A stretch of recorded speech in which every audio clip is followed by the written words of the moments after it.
नमस्कार लिसनर्स, आप सभी आध्यात्म प्रेमियों का स्वागत है हमारे इस आध्यात्मिक पथ पर, जहां हम ले चलते हैं आपको श्रीमद् भागवत महापुराण के दिव्य रहस्यों की ओर। मैं हूं आपकी कथावाचक।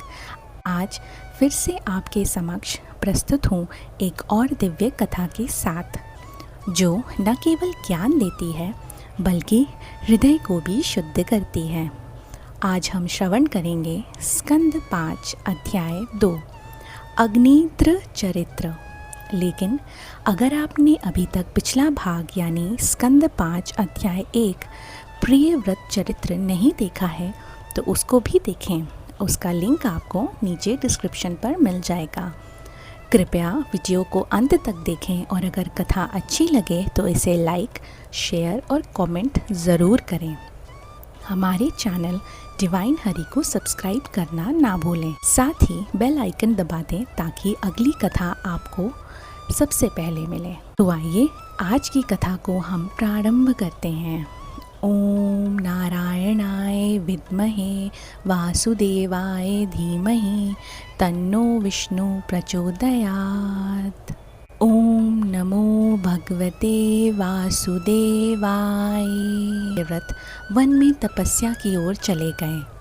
उसके बाद उनके सुपुत्र राजा अग्निद्र ने जम्बू द्वीप के प्रजाजनों का पुत्र व्रत पालन किया।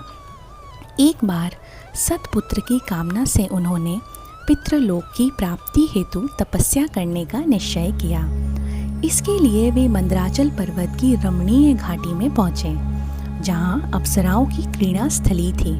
वहीं एक एकांत स्थान पर वे ब्रह्मा जी की आराधना में लीन हो गए। उनकी गहन तपस्या से प्रसन्न होकर ब्रह्मा जी ने अपनी सभा की प्रमुख गायिका अप्सरा पूर्वचिति को उनके पास भेजा।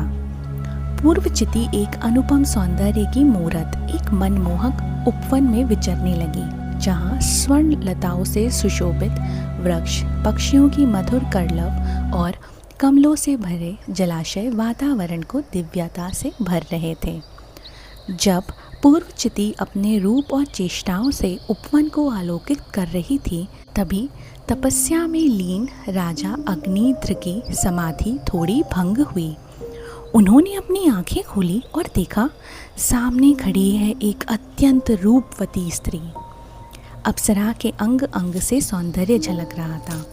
उसके नुपुरों की झंकार, कटाक्ष, मधुर मुस्कान और विनयमयी चाल ने राजा अग्निद्र के हृदय में कामदेव को स्थान दिला दिया।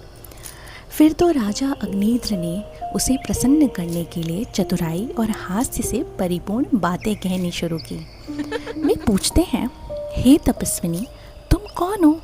क्या तुम नारायण की माया हो? ये दो बिना डोरी के धनुष क्या हैं? ये तुम्हारे कटाक्ष हैं या कोई दिव्य अस्त्र?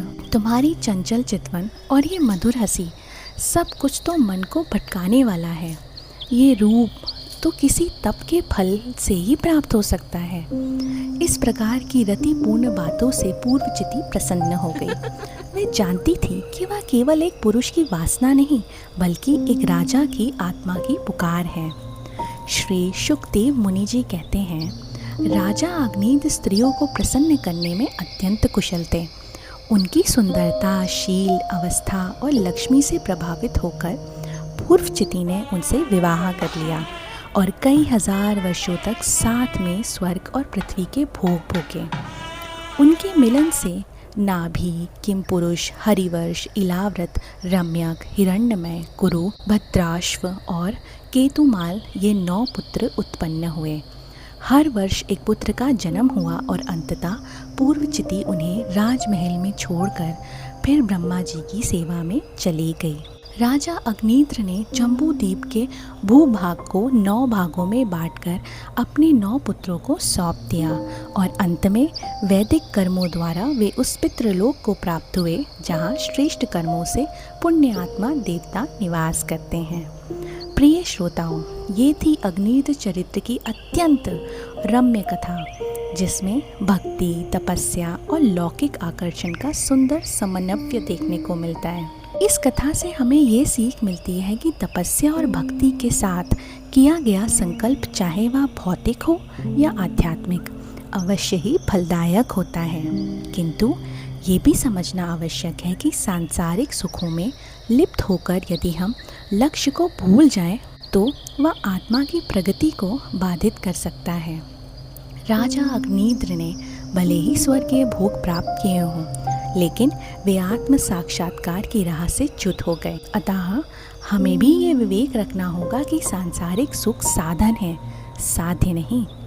अगर आपको ये कथा प्रेरणादायक लगी हो तो वीडियो को लाइक कीजिए, विचार में अपने कमेंट दीजिए और ज्ञान को शेयर कीजिए। अगर आप हमारे चैनल पर नए हैं तो डिवाइन हरि को सब्सक्राइब करना ना भूलिए। अगली कथा में हम फिर मिलेंगे श्रीमद् महापुराण के अगले अध्याय के साथ।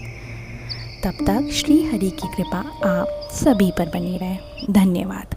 जय श्री हरि।